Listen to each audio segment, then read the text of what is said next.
प्रभु यीशु मसीह के जलाली और पराक्रमी नाम में आज दिनांक 10 मई दिन मंगलवार को हम आप सब अपम के श्रोताओं का हार्दिक स्वागत करते हैं। आज के दिन के लिए जो वचन है वो लिया गया है उत्पत्ति की पुस्तक उसका 49 अध्याय 3 पद। वचन कहता है, और यूसुफ के स्वामी ने देखा कि यहोवा उसके संग रहता है और जो काम वह करता है उसको यहोवा उसके हाथ से सफल कर देता है।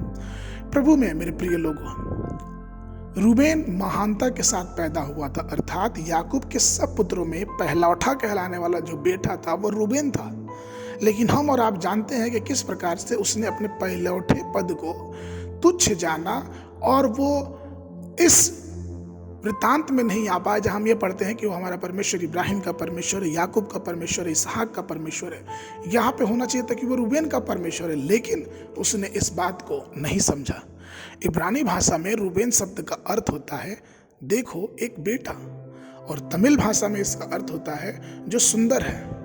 परंतु क्योंकि वो वासना का शिकार हो गया, और हम और आप जानते हैं उत्पत्ति की पुस्तक में उसका वर्णन लिखा गया है कि वो अपने पिता के रखेल के साथ रहने लगा था।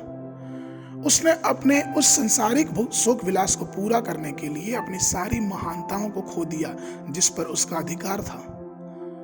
दूसरे शब्दों में कहें कि वो अपनी श्रेष्ठता की रक्षा नहीं कर पाया। वो अपना जो श्रेष्ठ चीज थी उसके पास उसकी रक्षा नहीं कर पाया।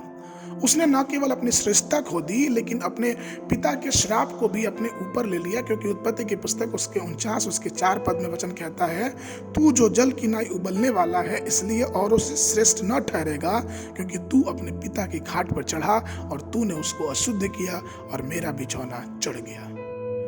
बहुत से आज ऐसे लोग हैं प्रियो जो अपने अभिषेक की, अपने अनुग्रह की रक्षा नहीं कर पाते हैं। उनको परमेश्वर ने अनुग्रह प्रदान किया, जिस प्रकार से यहूदा की पुस्तक उसका पहला अध्याय 6वें पद में लिखा है, फिर जो स्वर्गदूतों ने अपने पद को स्थिर न रखा वरन अपने निज निवास को छोड़ के उसने उनको भी भीषण दिन के लिए, न्याय के लिए, अंधकार में जो सदा के लिए है बंदी में रखा है। जब स्वर्गदूत ने अपने अभिषेक की रक्षा नहीं की, अपने उस श्रेष्ठता की रक्षा नहीं कर पाया, तो हमें और आपको बहुत ही गंभीर रूप से इस विषय को मानना है। अपने घमंड के कारण स्वर्गदूतों ने अपनी महिमा खो दी। सिमसोन जो कि इस्राएल का न्यायी था, अपने अभिषेक को खो दिया क्योंकि वह विचार में लिप्त था।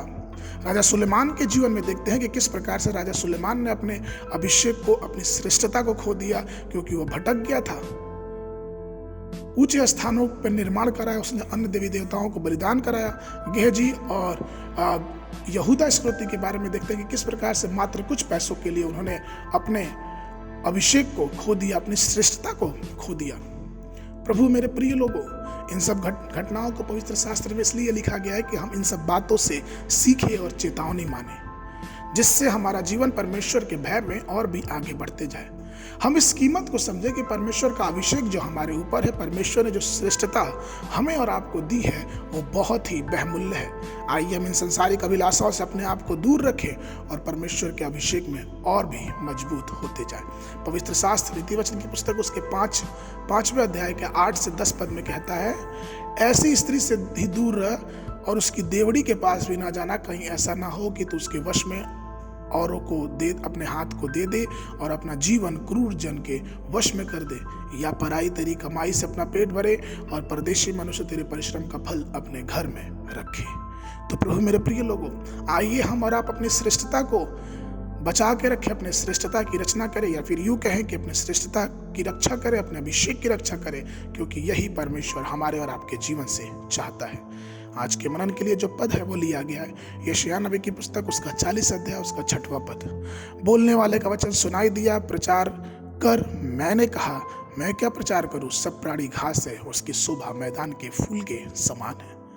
बाइबल अध्ययन के लिए सुबह के समय दूसरा राजा की पुस्तक उसका 10 से 12 अध्याय तक, संध्या के समय यूहन्ना रचित सुसमाचार उसका पहला अध्याय 29 पद से लेके 51 पद तक। परमेश्वर आप सबको आशीष देवे।